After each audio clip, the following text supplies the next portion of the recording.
In this video, I'm going to be covering the most costly mistakes that you need to avoid when selling your home, no matter what part of the country you are in. And I'm even going to offer you a really seamless solution to make sure that you avoid these mistakes and you maximize the dollar value that you get out of the property that you love so much when you finally have to make that tough decision of selling. I'm Cameron Volastro. I'm a real estate professional in Western Massachusetts, specifically in the Berkshires. If you're new to the channel, please hit that subscribe button. You can subscribe to my email newsletter in the description if you're interested in buying or selling real estate in the Berkshires. All of my contact information is also available there. So without further ado, let's jump right into it. So to start this out, the first thing I want to touch on, which is probably the most costly mistake that you can make when selling your home, is your marketing plan. And this is true whether you're trying to sell your home yourself as a for sale by owner or if you have hired an agent. Making sure that you're going to have really robust marketing that not only maximizes your exposure but also retains attention when people get to your listing and shows your home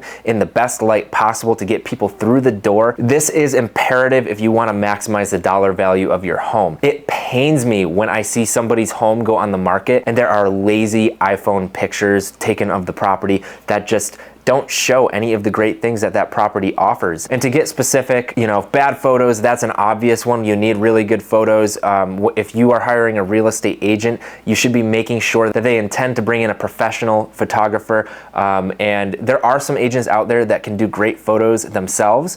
I recommend just looking at previous listings though of that agent and looking at the quality of the photographs that they have of previous properties. And you can expect that they will hold their listings to the same standard that they have in the past when they list your home. Furthermore though, video is very important these days. You really do want to have video available, especially for people that may be trying to buy remotely or even just to post on social media and try to push out there, because there's a lot of eyeballs to tap into on platforms such as Facebook, Instagram, TikTok, and more. Video is super important if you want to maximize the exposure, and the more exposure you get of quality content going out there, the more competition and demand you're going to create for your product, which is your home, and that's going to maximize that dollar amount that you walk away from that property with. And we all know that you want to make sure that you get as much as you can out of it, whether you're retiring or you're taking that money to apply it to the next property, or you're using that money to move to a city and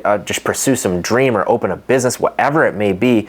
Don't let yourself get cut short because of lazy, sloppy marketing. Next, let's talk about actually choosing the real estate professional who's going to represent you when you go to sell your home. And don't get me wrong, I'm aware that there are some people out there that are very capable of selling their own property as a for sale by owner. And if that is you, that is great. But for the vast majority of people, you are going to do better if you have a real estate professional come in and take you through the process and make sure that you have somebody who is well educated and experienced negotiating on your behalf, making that marketing plan that we were just talking about, and all of the other things that come along with the transaction. Making sure that you're represented and maximizing that dollar amount. Choosing the right agent is imperative to getting this done. And the first thing within this is when you're interviewing agents and you're looking for agents, making sure that you have somebody that's actually going to be present for the showings. I believe that that is a must. Personally, I never put houses on a lockbox because I think it's important that I'm there for every showing, and this is for a lot of reasons. When representing your property, a good agent is going to be very educated on the product that they are selling, so they're going to be able to point out things that are important for a potential buyer to know. And that's one of the reasons why it's so important that you have somebody there actually directing the buyer's eye through the house as you go through it. Another reason that this is so important, when your agent is actually there representing you and they get to meet the prospective buyer and you receive an offer from somebody, them having met this buyer means that they're going to be able to better guide you on what types of things were really important to the buyer, maybe how motivated they were, maybe they were able to get some information on what other houses that they were looking at, maybe they got some information on the things that they like or didn't like about the house, and all of these things can factor into the negotiation so you know how much leverage you have in that situation. If you know the person is just looking for a good deal and you don't have a lot of demand in your property, it's probably good to know know that this may be the best offer that you're going to see. Hopefully that's not the situation you end up in. For example, if you have multiple offers on your property and one buyer seemed a little bit more flaky and they were, saying things that like, I just don't know if the property might be a little bit too big for what I need and whatnot, and then you get an offer from them that's very close to another person's offer, and this other person is moving to your area for a job and they're supposed to start their job in 3 weeks and they need somewhere to live and they want to close fast. Like, those are two very different people, and your agent having actually been there for the showings to talk to, meet, and understand these people and what makes them tick, that is gonna let you know which one of those offers is stronger, and it might even let you know how to proceed with negotiating with these people, and that is huge. That's gonna maximize that dollar amount you get for your house and just make it less likely that your deal even falls apart. Having someone experienced and competent is also incredibly important when selecting your agent, somebody that seems like they will be able to negotiate and hold the ground for you and make sure that you're maximizing that dollar amount when selling your home.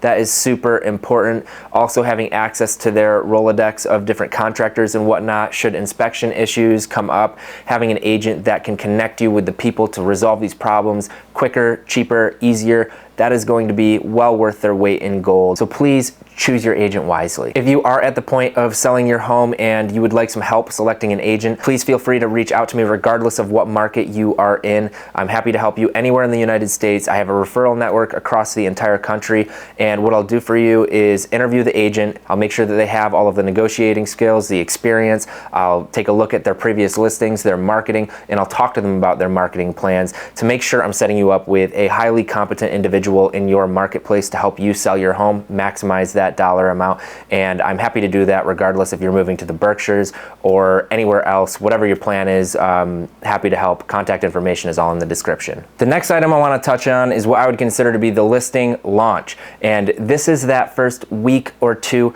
that your listing for your property is live. This is when you're going to see the most demand for your property. So having a strategic plan of how to maximize that is incredibly important. Oftentimes, my strategy with this is to put the listing live and then host a couple of open houses. And the reason I like doing this is when I have a good turnout to an open house and a lot of people come through, and these people, they see the other people shopping the house and people liking the house and pointing out things that they're like, oh wow, my kid would love that bedroom. When they see this is going to make people get a little bit competitive. People are very competitive in nature, and when they see that there are a lot of other people who want that property, they're going to be much more likely to come to you with a higher, stronger offer, rather than if you're just doing individual showings slowly over a longer period of time. If you don't create that demand pressure, you are certain to be leaving money on the table. It is so important right now in these hotter markets across the United States that you build up that demand and you create competition. Another factor that plays very heavily into this, though, is you need to nail your pricing in order to do this. And this is one of those just deadly mistakes that we see all the time. And I get it, like your home is so special to you and you have memories there and you've worked hard to maintain it and you love this property. So of course you want to list it for a lot of money because many people believe that that is what's going to get them the best price. But that's actually just not how it works right now. Like, you need to nail it on the head when it comes to price of exactly what the property is truly worth. And if anything, I would recommend being a little bit more conservative with your initial price right now in these hotter markets.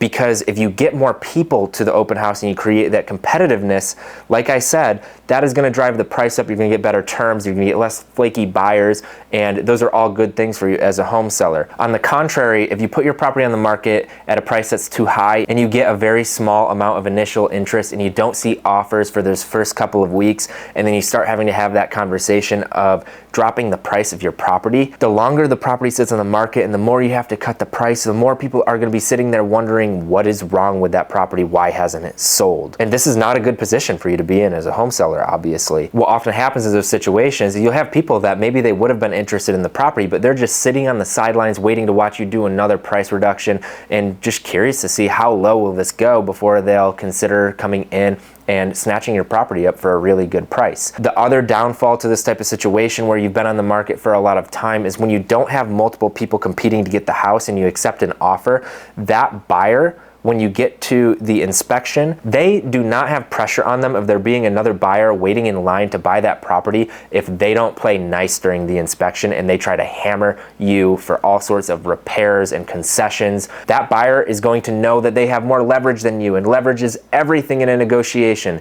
So drive that demand up at the beginning of your listing, price the property right, and get the most money you can for your property. There are many aspects of the home selling process that are incredibly important that I have obviously not mentioned here, but those are the fatal mistakes that I'm seeing out there right now. So please make sure you are not one of the people that are making those mistakes of having the wrong agent and the wrong marketing plan and the wrong listing launch plan. Make sure you get these things right so you can maximize the amount of money that you get for your property. If you are buying or selling real estate here in the Berkshires, please don't hesitate to reach out to me. My contact information is all in the description. Also, as I mentioned, very happy to help you select an agent to represent you regardless of what market you are in across the United States. Please don't forget to subscribe to the channel if you have enjoyed this video and you found it helpful in any way. Like, comment, whatever, all of that. And my newsletter is also available in the description. Looking forward to seeing you in the next video. See ya.